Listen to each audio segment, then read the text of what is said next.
I get frustration from a certain perspective. The iPhone 16 Pro Max looks the same as the iPhone 15 Pro Max, but after spending a week or so with Apple's newest iOS phone, I can assure you that there are significant and noticeable differences, including some that will forever change the way you use an iPhone. First, this phone is bigger. The titanium body is slightly larger and 6 grams heavier than the iPhone 15 Pro Max. The screen is a hair's breadth away from 7 inches, but the Super Retina XDR OLED screen is larger not just because of the chassis.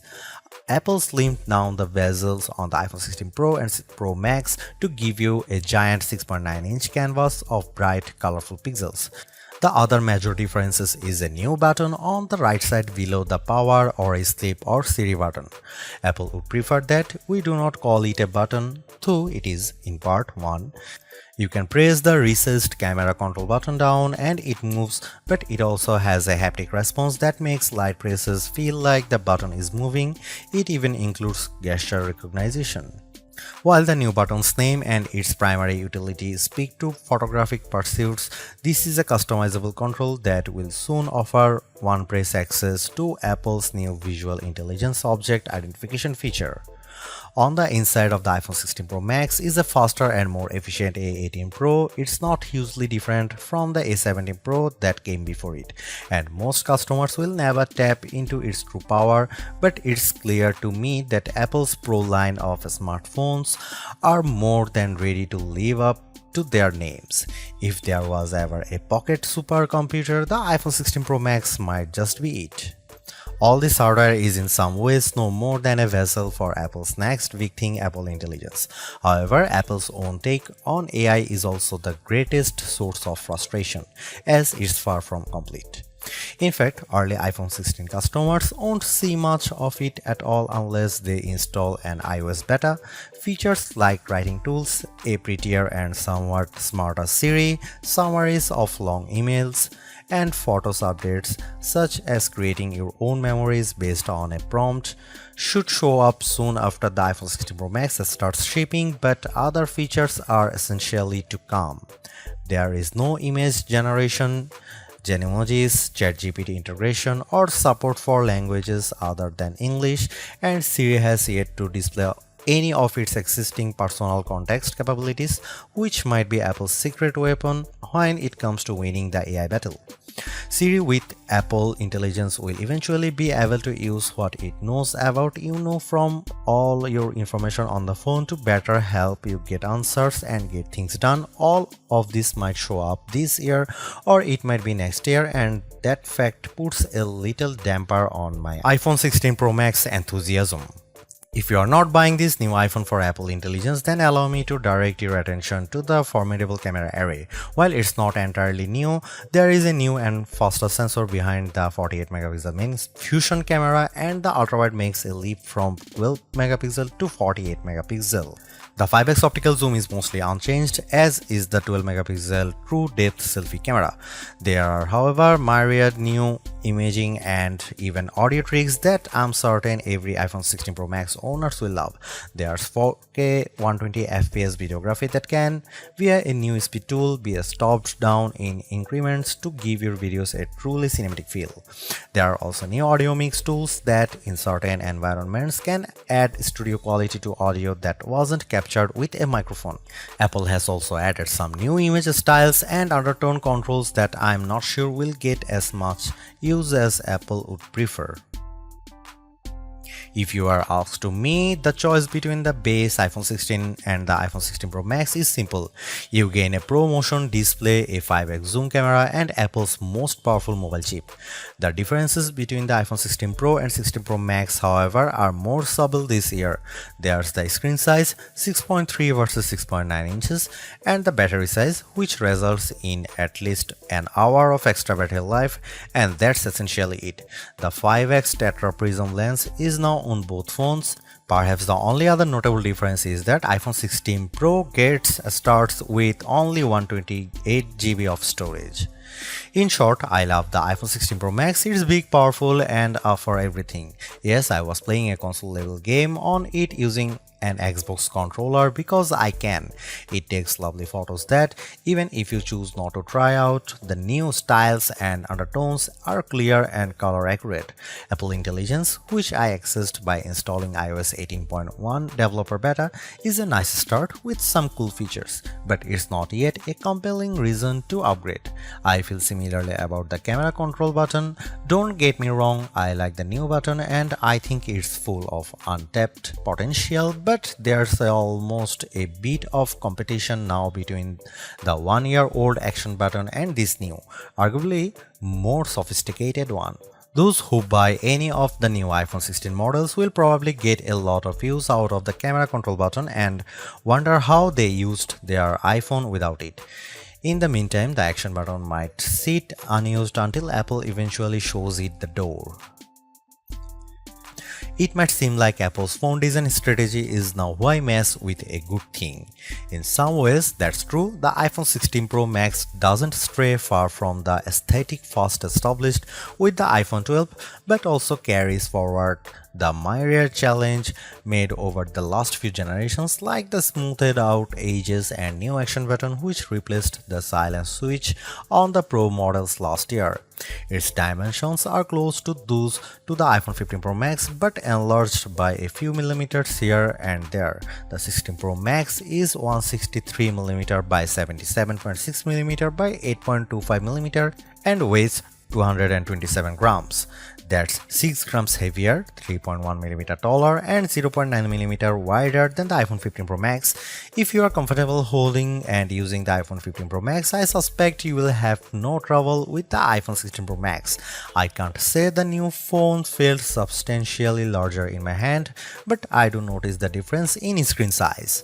The bottom edge features microphone and speaker perforations, along with a USB-C port that, with the right cable, can support Thunderbolt 4 data transfer speeds. There's also a speaker slot along the very top edge of the display. Together with the bottom edge speaker, this phone can produce undistorted room-filling sound. Highs are sharp, mids are strong, and bass is good for the device size. Button placement is mostly identical to last year, with the volume buttons and action button on one side and the larger power or sleep or Siri button on the other side. They are joined, however, by a new button, camera control, roughly the same size as the power button. The camera control button is a multi-purpose control that can recognize physical presses and lighter presses to enable haptic response and gestures. It offers instant access to the camera and with those other presses and gestures to various virtual millimeter lenses and camera settings. The materials and build quality are once again excellent. Apple used grade 5 titanium on the body over a graphite-clad aluminum substructure. Apple has also upgraded its ceramic shield, which may make it less susceptible to cracks and scratches, although I was quite careful with my 1TB desert titanium test unit, so I can't say for certain if this is the case. Okay, I did get it wet, purposely running the IP68 rated iPhone 16 Pro Max under a garden sprinkler. It was fun to watch the screen activating as it was touched by 1,000 tiny fingers when it was just water droplets, but the phone was otherwise unmoved and unharmed by the deluge. Sometimes I wonder how Apple might say its next screen technology. Will it add duper to it so it becomes super duper Retina XDR display? I mean, it may have boxed itself into a corner, but Apple skirted the issue this year by leaving its iPhone display technology pretty much untouched. This is a giant screen, 6.9 inches, achieved through a combination of a slightly larger chassis and pleasingly thinner bezel. There are more pixels than last year. The iPhone 16 Pro Max screen is 2868 by 1320, while the iPhone 15 Pro Max is 2796 by 1290. There's more pixels but not a higher density. This is still 460 ppi and so falls behind the Samsung Galaxy S24 Ultra's QHD Plus display, at least on the ppi front. Apple also didn't mess with the dynamic island, which remains a useful and fungible information peel in the upper portion of the screen. It houses Face ID, depth sensors, and a 12 megapixel true depth camera. The camera takes excellent selfies and is my go-to for biometric unlocking. While the display's core specs haven't changed, they are worth noting. It's a white color gamut screen that supports HDR. True Tone always on display means you can see a less saturated version of your lock screen without unlocking the phone. 2000 nits of peak brightness outdoors, and Pro Motion. Speaking of which, everything I did on the iPhone 16 Pro Max looked fantastic. I don't even notice the dynamic island when it's inside one of my games, and streaming videos via the likes of Netflix tends to crop out the cutout. I know everyone wants to talk about Apple Intelligence, but it's the changes to the core iOS 18 platform that will have the biggest impact on your iPhone 16 Pro Max day-to-day use. Photos, for instance, has gotten a huge overhaul, and one that I'm not entirely sure makes it better. It's a situation of who moved my cheese, as many of your core features may have shifted or been replaced. The Photos app now defaults to search and collections, which might throw people who are expecting to see their photo library. Still, if they get used to using search for some natural language queries that yield useful image results, they might be pleasantly surprised.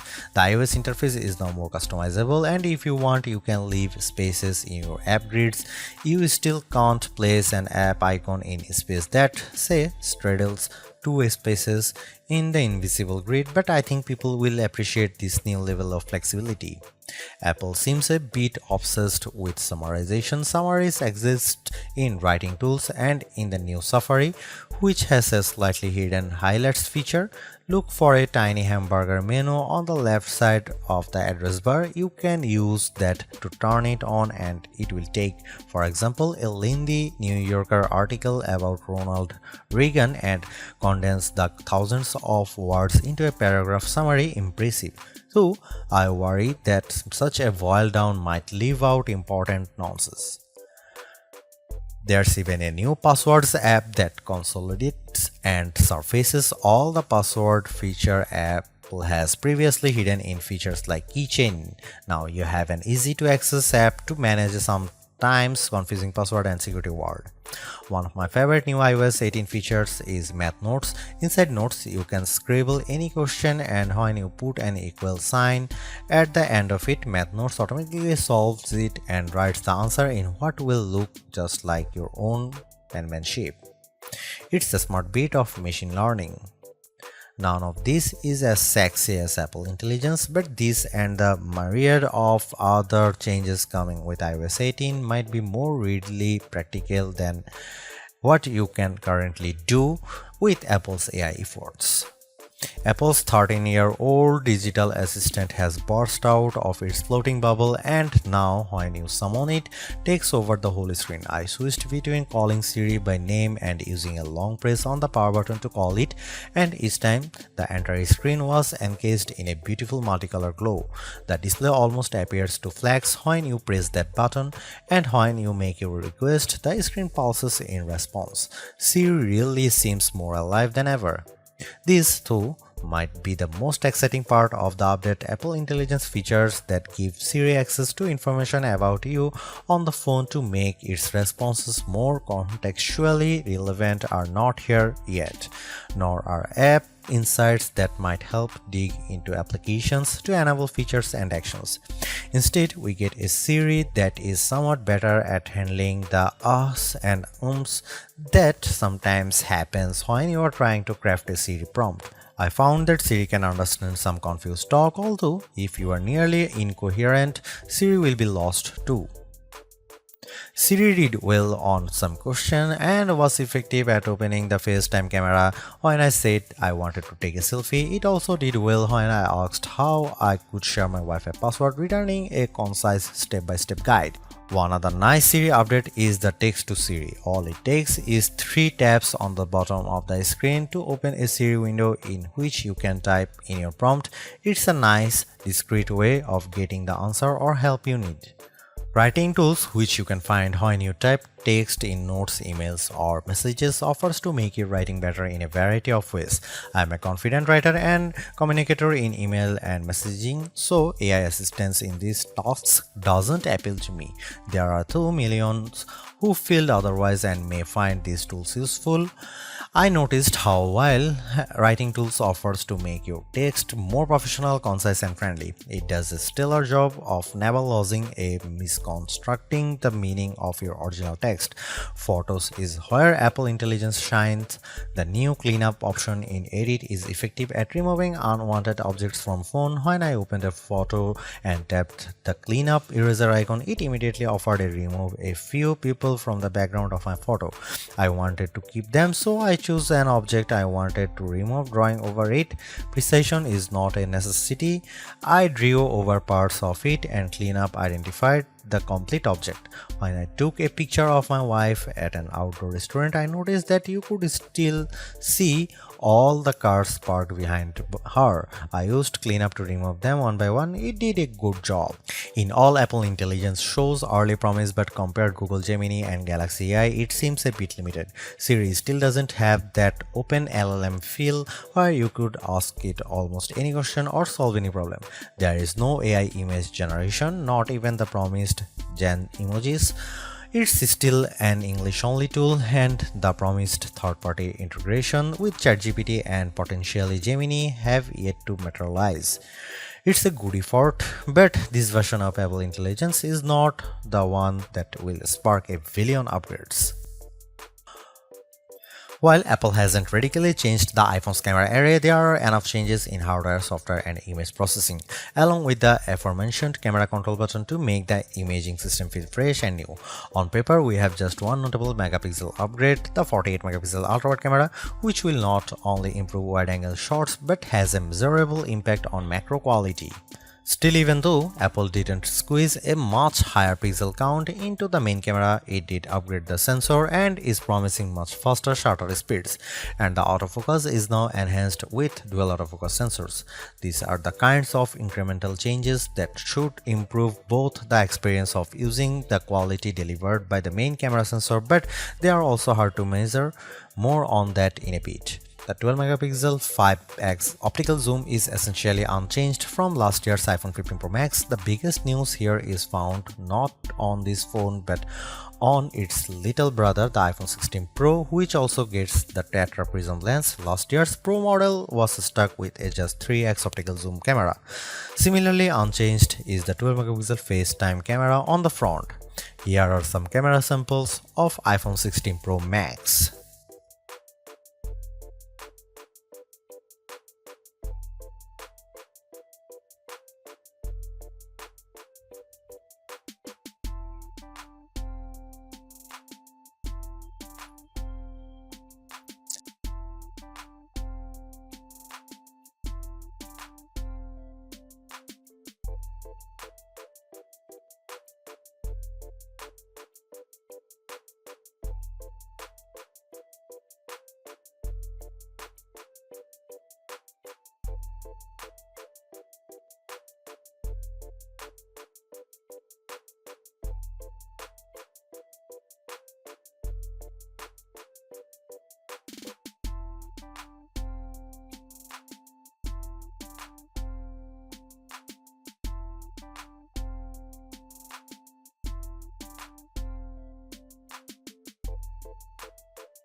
By every metric, the iPhone 16 Pro Max's new A18 Pro SoC is a beast.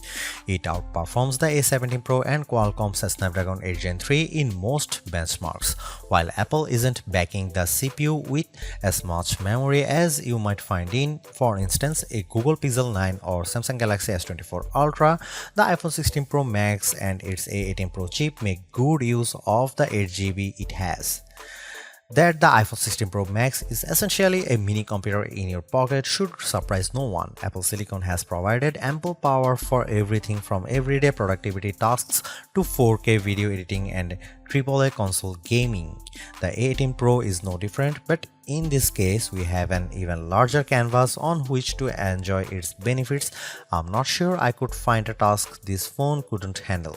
If I have one criticism, it's that the phone does seem to get a bit warm during, for instance, gameplay and video editing in CapCut. I don't know if this is the graphite covered aluminum substructure more efficiently delivering heat from the chip to the body or the phone overworking. The good news is that this does not adversely impact performance or battery life. Call quality was good, and I am pleased to see that this is now a future-leaning platform with Wi-Fi 7 support. There's also Bluetooth 5.3 support and second-generation ultra-wideband. It helps in my Find My app, which I used when I purposely misplaced my new AirPods 4. In the US, the iPhone is now eSIM only, which I like, although some people miss the physical SIM card. I appreciate the ease of switching eSIMs from one phone to other and how easily the iPhone 16 Pro Max lets you switch between multiple eSIM numbers on the iPhone 16. The iPhone 16 Pro Max delivered some of the best Future Labs battery drain results I have seen. We got an average 16 hours of battery life on our tests, and anecdotally I saw between 14 and 17 hours depending on activity. That's impressive. Apple is finally supporting QI2 wireless charging technology and provided me with a new QI2 supporting MagSafe charger and a 30-watt charge adapter. The iPhone 16 lineup ships with a 60-watt capable USB-C cable but no charging adapter.